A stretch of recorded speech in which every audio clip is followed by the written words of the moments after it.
Bonjour et bienvenue à Adventureland, qui nous fait voyager sur toute la planète, mais sans besoin de passeport.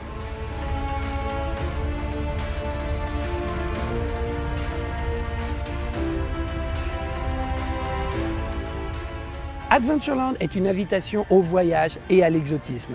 Tout est parti d'une série animalière dont voici le logo. Un globe terrestre qui tourne dans une boussole. La série s'appelait True Life Adventures et 8 des 13 épisodes qui la composent ont été récompensés par des Oscars. Tout comme les documentaires, Adventureland nous fait découvrir des contrées mystérieuses aux 4 coins du globe et à des époques différentes. L'entrée du land est le superbe Adventureland Bazaar.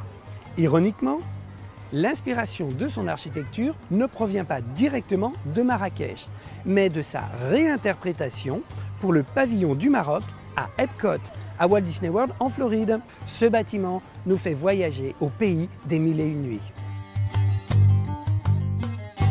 Les contes des mille et une nuits sont racontés par la princesse Scheherazade. Afin de ne pas perdre la vie après avoir épousé le sultan, elle gagne son intérêt puis son amour en lui racontant tous les soirs une histoire dont elle garde la fin pour la nuit suivante. Sitôt son histoire terminée, elle enchaîne sur une autre encore plus palpitante. Au bout de mille et une nuits, le sultan tombe sous le charme de la princesse. Et toutes les histoires qu'elle lui a racontées sont devenues les contes des mille et une nuits. En plus de servir de sujet à la boutique Les Trésors de Scheherazade, les éléments de ces histoires fantastiques décorent les murs et les toits d'Adventureland Bazaar. La magie d'Adventureland, c'est de nous faire voyager d'un continent à l'autre très facilement. Juste en traversant la rue, ici les mille et une nuits, et ici l'Afrique. Bien qu'on soit toujours dans des régions désertiques, l'architecture des bâtiments est totalement différente. De plus, on s'inspire de différents styles africains pour les toitures et les décorations murales. Ainsi, on crée une ambiance vraiment exotique. Après les pays arides, bienvenue dans la jungle luxuriante indienne où l'on découvre un temple. Comme pour les représentations de l'Afrique, l'architecture de ce bâtiment s'inspire de plusieurs temples, comme par exemple le temple du rivage pour les tours. La présence du plus célèbre des archéologues est suggérée par son chapeau et son fouet. Cette partie d'Adventureland est clairement destinée à représenter l'Inde avec le personnage du colonel Atis du Livre de la Jungle de 1967. Ce magnifique établissement est décoré de fresques représentant les différents aspects de la série dont on a parlé à l'entrée du land, True Life Adventures. On y retrouve même une référence au logo de la série.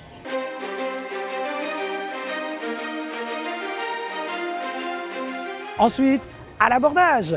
Le reste d'Adventureland nous permet d'explorer des îles perdues. Nous voyageons des mers du Sud avec la cabane des Robinson jusqu'aux Caraïbes avec le plus célèbre des repères de pirates, Pirates of the Caribbean. Une attraction dont le concept date de 1967, mais qui est si riche et si détaillée qu'elle a inspiré une franchise de films. Pour rappel, vous retrouverez la description de cette attraction et l'histoire de la technologie audio-animatronique dans des vidéos précédentes.